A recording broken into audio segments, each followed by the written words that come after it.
বাংলা ভাষার গল্পটা কিন্তু আসলেই বেশ অবাক করার মতো। চলুন না আজ সেই গল্পটাই একটু শুনে আসি।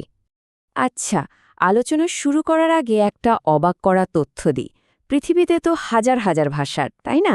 তার মধ্যে ভাষাভাষীর সংখ্যার দিক থেকে বাংলা হলো ষষ্ঠ ভাবা যায়। আর এর পেছনের মূল কারণটা হলো বাংলাদেশ আর পশ্চিমবঙ্গের বিশাল জনসংখ্যা। কিন্তু এই যে আমরা ভাষা ভাষা বলছি, জিনিসটা আসলে কি? খুব সহজ করে বললে, ভাষা হলো আমাদের মুখ থেকে বের হওয়া কিছু অর্থপূর্ণ আওয়াজ বা ধ্বনি। আর এই ধ্বনির সাহায্যেই কিন্তু আমরা আমাদের মনের কথাগুলো প্রকাশ করি, একে অপরের সাথে জুড়ে থাকি। তো বিশ্বজুড়ে বাংলার অবস্থানটা ঠিক কোথায়? দেখুন, এটা তো পশ্চিমবঙ্গ আর ত্রিপুরার মানুষের প্রধান ভাষা। এছাড়াও আসাম, বিহার আর উড়িষ্যার বেশ কিছু জায়গাতেও এই ভাষাতেই কথা বলা হয়। আর যদি জিজ্ঞেস করেন এর সবচেয়ে কাছের ভাষা কোনটা, তাহলে বলতে হবে অসমিয়া আর ওড়িয়া। আচ্ছা, এই যে এত বড় একটা ভাষা, এর জন্মটা হলো কিভাবে? কোথা থেকে এলো এটা?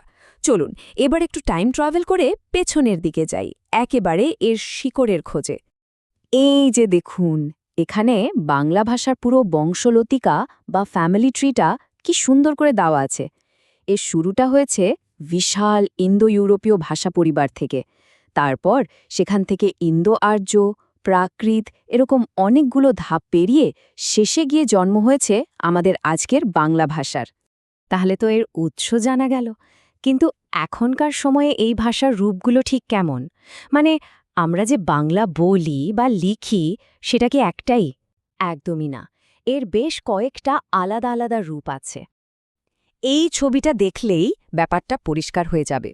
দেখুন, বাংলা ভাষাকে প্রথমত দুটো বড় ভাগে ভাগ করা যায়। একটা হলো কথ্যরূপ, মানে আমরা যেভাবে কথা বলি, আর অন্যটা হলো লেখ্যরূপ, মানে আমরা যেভাবে লিখি। এবার যদি কথ্যরূপের কথা বলি, সেটারও আবার দুটো ভাগ আছে। একটা হলো আঞ্চলিক উপভাষা, মানে ধরুন বিভিন্ন জেলার মানুষ একটু আলাদা টানে কথা বলে, তাই না? আর আরেকটা হলো প্রমিত বা স্ট্যান্ডার্ড ভাষা, যেটা সবাই বোঝে এবং যেটা বইপত্রে বা খবরে ব্যবহার করা হয়। ঠিক একইভাবে লেখার ভাষারও দুটো প্রধান স্টাইল আছে। একটা হলো সাধু ভাষা, যেটা একটু পুরনো বা ক্লাসিক্যাল, আর অন্যটা হলো চলিত ভাষা, যেটা অনেক বেশি আধুনিক। চলুন এইবার লেখার এই দুটো রীতির পার্থক্যটা একটু ভালো করে বুঝি। একদিকে সাধু ভাষা, আরেকদিকে চলিত ভাষা। দুটোই লিখিত বাংলার রূপ, কিন্তু একটা যেন একটু পুরনো দিনের, আর অন্যটা একেবারে আজকের। মূল পার্থক্যগুলো কিন্তু বেশ মজার। যেমন ধরুন, সাধু ভাষাটা খুব ফর্মাল, একটু গুরুগম্ভীর, আর চলিত ভাষাটা ঠিক তার উল্টো, অনেক সহজ, সাবলীল আর আমাদের মুখের কথার খুব কাছাকাছি। এই কারণেই তো এখনকার লেখালেখিতে, খবরে সব জায়গায় চলিত ভাষারই জয় জয়কার, তাই না? তো লেখার ভাষার মতো আমাদের বলার ভাষারও দুটো দিক আছে।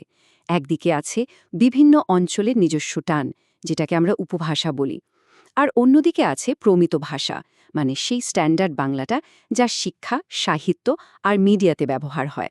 একটা ভাষার আসল পরিচয় কিন্তু লুকিয়ে থাকে তার সাহিত্যে। তো চলুন এবার বাংলা সাহিত্যের সমৃদ্ধ ইতিহাসের পাতাগুলো একটু উল্টে দেখি। এর পুরো যাত্রাপথকে মূলত তিনটে বড় ভাগে ভাগ করা হয়। এই যে দেখুন, প্রাচীন যুগে আমরা পাচ্ছি চর্যাপদ, যা বাংলা ভাষার সবচেয়ে পুরনো নিদর্শন। এরপর এলো মধ্যযুগ, যেখানে লেখা হলো শ্রীকৃষ্ণ কীর্তনের মতো বড় বড় কাব্য। আর তারপর এলো আধুনিক যুগ, আর এই যুগেই বঙ্কিমচন্দ্র, রবীন্দ্রনাথ, নজরুলের মতো মহারথীদের হাত ধরে বাংলা গদ্যের এক অবিশ্বাস্য বিকাশ ঘটল। মানে ভাষাটা সময়ের সাথে সাথে নিজেকে কিভাবে বদলেছে ভাবা যায়। আর এই ইতিহাস যে কতটা নাটকীয় হতে পারে তার একটা উদাহরণ দিই। মধ্যযুগে প্রথম মহাকাব্য শ্রীকৃষ্ণ কীর্তন, এটা কোথায় পাওয়া গিয়েছিল জানেন? ১৯০৯ সালে এক ব্রাহ্মণের বাড়ির গোয়াল ঘরে। ভাবুন একবার, কত বড় একটা সাহিত্যিক সম্পদ লুকিয়েছিল এমন একটা জায়গায়। ইতিহাস মাঝে মাঝে এভাবেই আমাদের চমকে দেয়।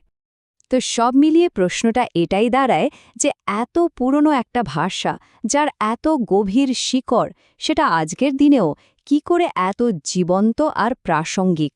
এর উত্তরটা হয়তো লুকিয়ে আছে ঐতিহ্য আর আধুনিকতাকে একসাথে মিলিয়ে নেওয়ার অদ্ভুত ক্ষমতার মধ্যে। বাংলা আসলে অতীতের শক্তিকে সঙ্গে নিয়েই ভবিষ্যতের দিকে এগিয়ে যায়।